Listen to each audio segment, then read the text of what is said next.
Hello and welcome back to my channel. So today's video is one of, if not the most important video that I've ever filmed, just on a personal level, based on something that happened to our family over the past weekend. This video needed to be made. I'm gonna be sharing today all the things you can do around your house and outdoors to make it as safe as possible. I don't want anyone to be paranoid or living in fear, but the whole point of this is that if you're aware of these things, you can put safeguards in place to greatly reduce the chance of anything happening to you or a family member. So we're gonna go ahead and get started with the most common household safety hazard. Do you guys have any guesses what it might be? I was actually surprised to read this, but it is slips, trips, and falls. Falls around the home account for 40% of household injuries. So the first thing to tackle and be aware of are rugs around the house. They can not only be slippery, but if the corners are popped up, that could be a tripping hazard. So any rug that's in your house that's not anchored down by heavy furniture should have a rug grip. So this is what they look like. They're extremely inexpensive and they're just these strong double-sided adhesive.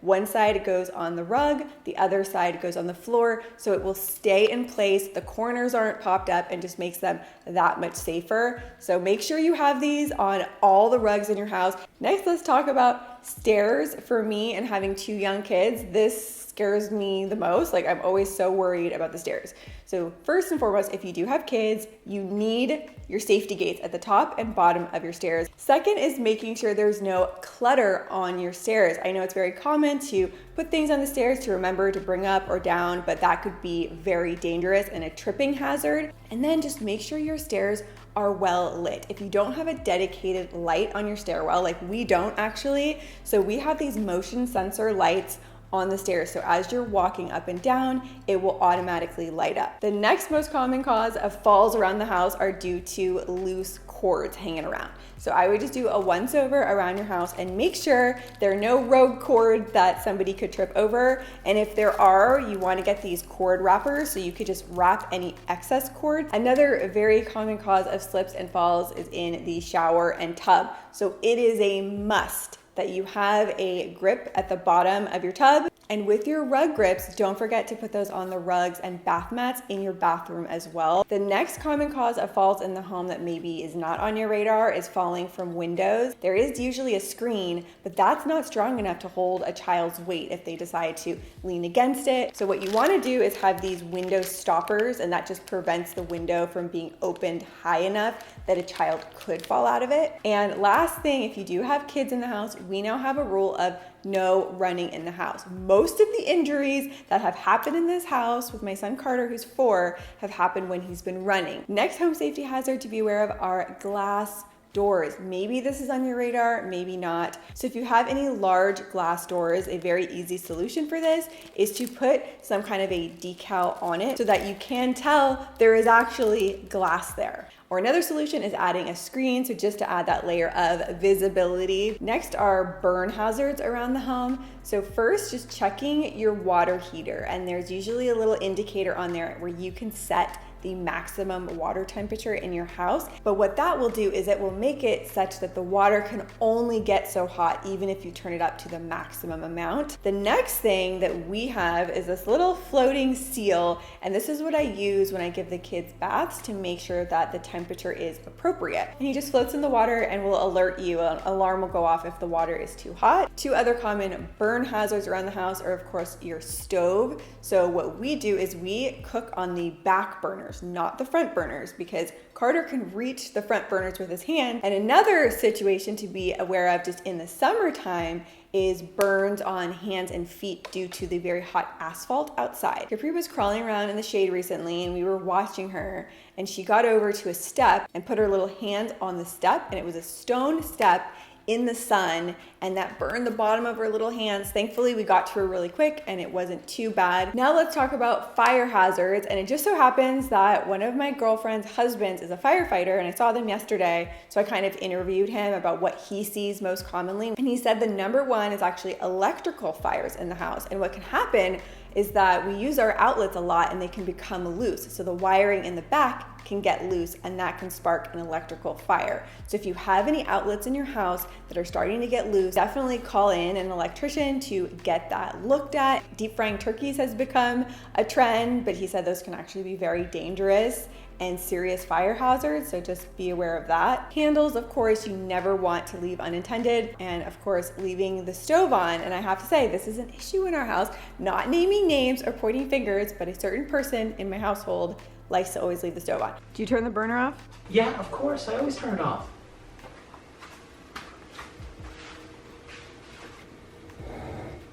Next thing, you want to check your water heater, wherever that's located. Go check it and make sure there's no clutter around it, because that could catch on fire. You need that area to be fully clear, nothing near the water heater, also near your dryer, so the back of your dryer vents, all of that. So for fire safety, in the kitchen, we have a fire blanket and a fire extinguisher, which I recommend in all households. And then upstairs, we have this fire emergency kit. And this contains things like a glass breaker, a rope, so if we ever did have to evacuate from the second floor, we could. So that is what this kit is for, and $50 is more than worth my peace of mind on this. We just keep this in the master bedroom. And of course, it should go without saying, but I'm still gonna say it, make sure your fire alarms are all working. Next, let's talk about carbon monoxide. They call this the silent killer because it's a clear, odorless gas, and very minimal levels are required to be toxic. So incredibly important that you have a carbon monoxide detector both upstairs and downstairs if you have a 2-story house. The most common sources of carbon monoxide in the home is from your car. So starting your car in a closed garage and having the door open, you never want to do that. Okay, now moving on to kid-specific home hazards to be aware of, because look, if you have a kid, you know anything that can happen will happen. And we had the scariest situation of my entire life happen over this past weekend. Carter fell into the deep end of a pool at a pool party. I was not there at the time, he was there with Ryan. Ryan just was talking to somebody for 1 second. Carter fell in the deep end, and thankfully another dad saw him and called out to somebody who went in and saved him. I don't even want to talk about it too much because it's a very sore subject. I was actually up almost all night last night crying. But that's why this video is that much more important. Get your kids in swimming lessons. They have the ISR lessons, which are more faster and more intense, and they teach your child, if they were to ever fall in the pool, how to get to the edge and save themselves. And then of course there's regular swimming lessons teaching them how to swim. So we're looking into both, but regardless, we are getting him in something as soon as humanly possible, hopefully this week. The only reason he hadn't had them yet is because of COVID, so we're just getting on it now. I'm trying not to beat myself up over it, but I will tell you that is hard. And so putting out this video, in my mind, if it could potentially help any single person out there, just be more careful and avoid something like this happening. That's my hope. If you have a pool, make sure there is a fully enclosed fence around the pool or a pool cover that is specifically designed to also hold weight. Just having the pool alarms, that's not enough. And this is not just for pools. This also applies to your bathtub. Do not leave your kids unattended in the tub, even for a minute. It does not have to be deep water for your child to drown. So there is some debate out there whether or not children should wear the floaties and life vests, because there's the idea that it can become a crutch. If they were to fall in, they would feel like they would float, so it almost makes them feel invincible when they shouldn't. So the better option is to get your child in swimming lessons at a very young age. Next up is a potential choking hazard from the cords on your blinds. So if you have the traditional blinds with the cords hanging down, you want one of these blind cord winders, and this will just wrap up all the excess cord so it's not dangling and there for your child to potentially get wrapped up in, choke on. So very, very easy solution. Next up is anchoring your furniture. I think most of us out there have heard the story of the IKEA dressers over the past several years that have fallen over and killed several children. I mean, kids, they climb, they crawl on things. So heavy furniture, if they're climbing on it, it could fall over and trap them. Just not a situation you want to take any chances on. So this applies to any heavy, loose furniture that your child could climb on. If you have large mirrors that are propped up against the wall, make sure those are anchored. Wherever your TV stand is, that needs to be anchored. And of course, any dressers, armoires, credenzas, things like that, they all need to be anchored. They make these kits and this could save your child's life. Next up is to be aware of chemical poisoning. If you do use chemical cleaning products, make sure they are locked away. So they're either stored somewhere where your children cannot reach them, or if they are on a lower cabinet, the cabinet needs to be locked, child-proof.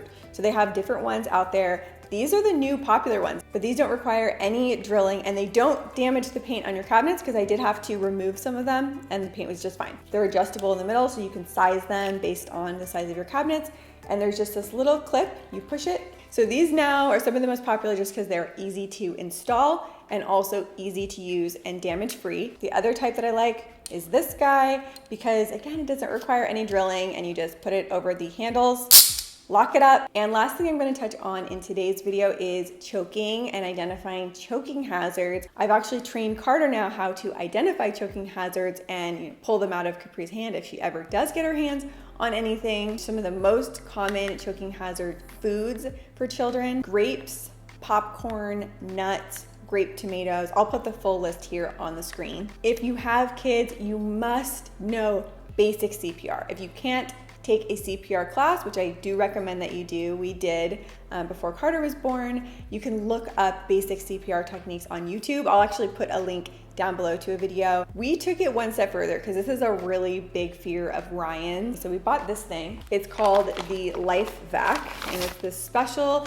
designed vacuum where if a child was choking, you would put this on them and pump, and it's designed to dislodge anything stuck in the throat. I know this was not the most fun video of all the videos I've done, but so important. If you don't have all of these things already on your radar, just start today, start right now. So I don't want to be living my life in fear and paranoia. I just want to be aware, and I want you all to be aware so you can put the safeguards in place. These are easy fixes, easy things you can do to make your home safer. So if you did enjoy this video, please thumbs up. Make sure to subscribe to see part 2, and also share this with the people in your life to make sure they're being safe as well. So with all of that said, thank you as always so much for watching, and I will see you soon with a new video.